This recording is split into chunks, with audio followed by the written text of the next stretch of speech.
यह कहानी है एक ऐसे राज्य की जहाँ की रानी ने ऐसा निर्णय लिया कि सुनते ही सबके रोंगटे खड़े हो गए थे। पर जो हुआ वो बेहद रहस्यमयी और खौफनाक था। कहानी बहुत पहले की है, जब विदर्भ राज्य में एक बहुत ही सुंदर और निडर रानी निवास करती थी, जिनका नाम था रानी चंद्रलेखा। उनकी सुंदरता और समझदारी का चारों ओर डंका बजता था। रानी ने हमेशा प्रजा के भले के लिए काम किया और हर विपत्ति में खुद खड़ी रही। लेकिन एक दिन राज्य में भयानक सूखा पड़ा, नदियां सूख गईं, फसलें मुरझा गईं और लोग भूख प्यास से त्रस्त हो गए। राज्य के पुरोहितों और ज्योतिषियों ने समाधान बताया, राजा, यह संकट तभी टलेगा जब राज्य की सबसे प्यारी और सबसे महत्वपूर्ण वस्तु की बलि दी जाएगी। राजा इस बात से दुखी थे, पर उन्हें यह भी समझ में नहीं आ रहा था कि वो सबसे प्रिय और महत्वपूर्ण वस्तु क्या हो सकती है। कुछ दिन बीते और एक सुबह रानी चंद्रलेखा ने अपने स्वर्ण सिंहासन पर बैठी एक चौंकाने वाला निर्णय लिया। उन्होंने कहा, राज्य की सबसे प्रिय और महत्वपूर्ण वस्तु मैं हूँ, और अगर मेरी बलि देने से राज्य में खुशहाली लौट सकती है तो मुझे अपना प्राण देना स्वीकार है। पूरे राजमहल में सन्नाटा छा गया। मंत्रियों और दरबारियों के चेहरे पर भय साफ झलक रहा था।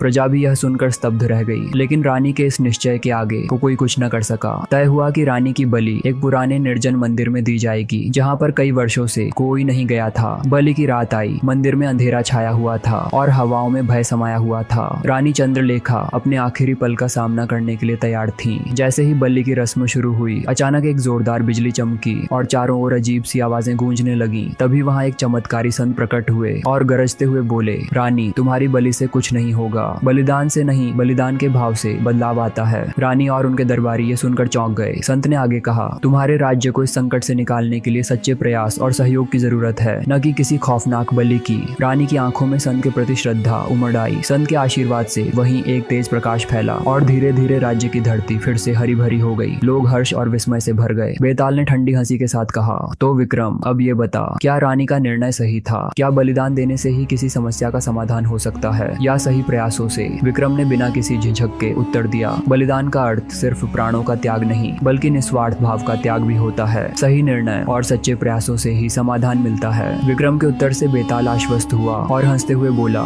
तू बच गया विक्रम, लेकिन अगली कहानी के लिए तैयार हो जा।